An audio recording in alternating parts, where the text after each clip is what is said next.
আল্লাহ তাআলা কিয়ামতের কঠিন ময়দানে যেদিন স্বামী স্ত্রীকে চিনবে না, স্ত্রী স্বামীকে দেখে পালিয়ে যাবে, বন্ধু বন্ধুরে চিনবে না, পীর সাহেব মুরিদরে চিনবে না, মুরিদ পীর সাহেবরে চিনবে না, দলের কর্মী তার নেতারে চিনবে না, নেতা তার কর্মীরে চিনবে না, বন্ধু বন্ধুরে দেখে পালাবে। এই কঠিন মুহূর্তে সূর্যটা মাথার কাছে চলে আসবে, জমিনটা তামার জমিন হবে, আজকের জমিনের মতো নয়। মানুষ ঘর্মাক্ত, ক্লান্ত, শ্রান্ত মাথার মগজগুলো কানের ছিদ্র আর নাকের ছিদ্র দিয়ে বেয়ে বেয়ে পড়বে। বিশ্বনবী ফরমান, কিয়ামতের ওই কঠিন ময়দানে 7 শ্রেণীর ব্যক্তিকে রব্বুল আলামিন তার আরশের নিচে ছায়া দিবেন। তার মধ্যে প্রথম শ্রেণীর ব্যক্তি হলো ইমামুন আদিল, যে ইনসাফের সাথে বিচার করে, যে জাস্টিস সমাজে সার্ভ করে, যে সুশাসন নিশ্চিত করে, ওই ইমামুন আদিল। আদিল শব্দটা বুঝছেন না? ইন্নাল্লাহা ইয়া'মুরু বিল আদল, পাইছেন? আদিল। 7 শ্রেণীর ব্যক্তিকে আল্লাহ তাআলা সুশীতল আরশের নিচে ছায়া দিবেন, যেদিন তার দেয়া ছায়া ছাড়া কোনো ছায়া থাকবে না। এর প্রথম হচ্ছে ইমামুন আদিল, ন্যায়পরায়ণ শাসক। চিল্লায় বলেন সুবহানাল্লাহ। আবার বিশ্বনবী বললেন, ইন্নাল মুকসিতিনা ইনদাল্লাহি আলা মানাবির মিন নূর আন ইয়ামিনির রহমান। কিয়ামতের দিন যারা ন্যায় পরায়ণ হিসেবে আল্লাহর সামনে দাঁড়াবে, কিয়ামতের দিন রব্বুল আলামিন তার আরশের ডান দিকে ওই ন্যায় পরায়ণ লোকদের জন্য আরশের ডান দিকে একটা নূরের মিম্বারে তাদেরকে বসার সুযোগ করে দিবে। আল্লাহর আরশের ডান দিকে ন্যায় পরায়ণ লোকদের জন্য আল্লাহ তাআলা নূরের মিম্বার বানাবে। 4টে কেন কথা মনে করেছেন? আল আদাল, জাস্টিস। ইন্নাল্লাহা ইয়া'মুরু বিল আদল। আল্লাহ তাআলা এই আদালতের নির্দেশনা দেন, সুবিচার, সুশাসন। প্রিয় ভাইয়েরা, এটা আমরা বাংলাদেশে চাই কি চাই না? এই যে অরাজকতা, এই যে অন্যায়, এই যে জুলুম, এই যে ইনকনসিস্টেন্সি সমাজের অসঙ্গতির প্রধান কারণ জাস্টিস নাই, সুবিচার নাই, সুশাসন নাই। শেষবারের মতো আওয়াজ করে বলেন তো, আমরা বাংলাদেশে আদল চাই কি চাই না? তাহলে প্রথম নির্দেশনা শেষ, আল্লাহ তাআলা তোমাদেরকে আদলের আদেশ দেন। এরপরে আল্লাহ বললেন, আমি তোমাদেরকে ইহসানের আদেশ দেই। ইন্নাল্লাহা ইয়া'মুরু বিল আদলি ওয়াল ইহসান। আমি তোমাদেরকে যেমনি আদলের নির্দেশনা দেই, তেমনি ভাবে তোমাদেরকে ইহসানের নির্দেশনা দেই। ইহসান, আওয়াজ করে সবাই বলেন তো ইহসান।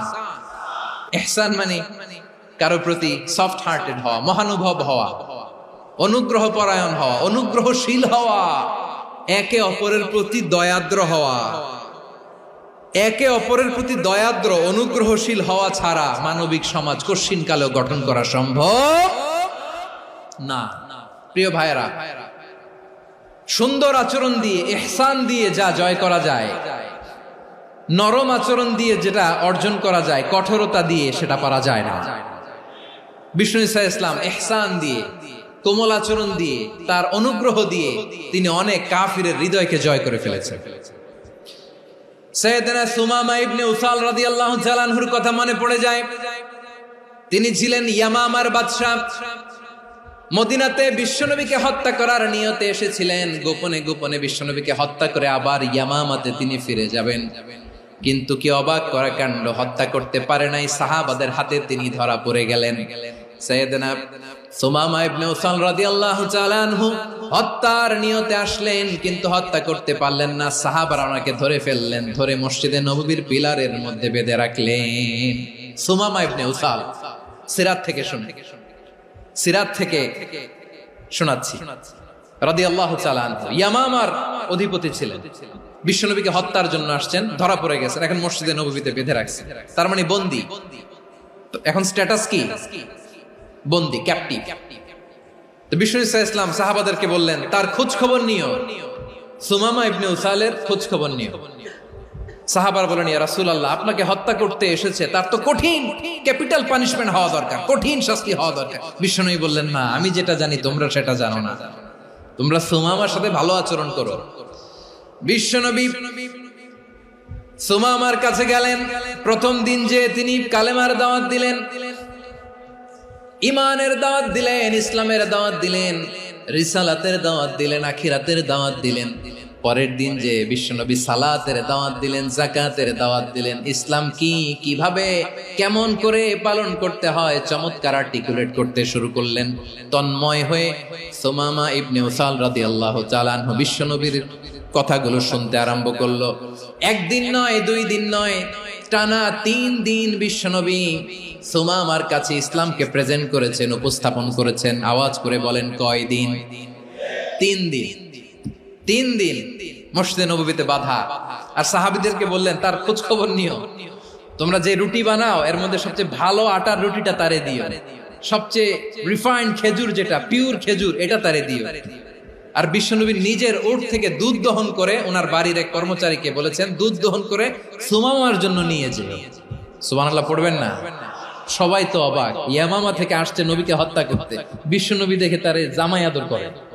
1 দিন নয়, 2 দিন নয়, টানা 3 দিন বিশ্বনবী এভাবে সুমামার কাছে যেয়ে ইসলামকে প্রেজেন্ট করতে আরম্ভ করলেন, ইসলামকে উপস্থাপন করতে শুরু করলেন। আর তাকে চমৎকার এন্টারটেইনমেন্ট, আপ্যায়ন দিতে আরম্ভ করলেন। টানা 3 দিন যখন ইসলামের দ্য বিউটিজ অফ ইসলাম, ইসলামের সুমহান বাণী, সৌন্দর্য তার কাছে উপস্থাপন শেষ, তাকে আপ্যায়ন শেষ, বিশ্বনবী বললেন সাহাবাদেরকে, যাও এবার সুমামার হাতের পায়ের রশি দুটো খুলে দাও। সাহাবারা তর্ক জুড়ে দিলেন, লা ইয়া রাসূলুল্লাহ, এমনটা করবেন না, তো ভয়ঙ্কর ভয়ঙ্কর খুনি, কি জানি কি হয়ে যায়। বিশ্বনবী বললেন, না, তার হাতে পায়ের রশিগুলো খুলে দাও।